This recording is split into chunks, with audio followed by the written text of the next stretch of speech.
اعوذ باللہ من الشیطان الرجیم بسم اللہ الرحمن الرحیم الصلاۃ والسلام علیک یا سید الانبیاء والمرسلین الصلاۃ والسلام علیک یا سیدی یا رحمت للعالمین صلی اللہ تعالی علیہ وآلہ وسلم۔ امام کعبہ کا بتایا ہوا وہ وظیفہ، وہ عمل آپ کو دینے جا رہا ہوں جو جناب امام کعبہ خود کرتے ہیں۔ یہ انہوں نے خود فرمایا کہ میں اس وظیفے کو، اس عمل کو خود کرتا ہوں، تو لہٰذا اللہ رب العزت کی برکتیں سمیٹنے کے لیے آئیے ہم اس وظیفے کو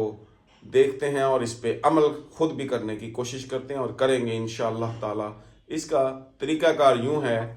کہ نماز ظہر کے بعد جب ظہر کی نماز کی آپ تمام سنتیں اور نوافل ادا کر لیں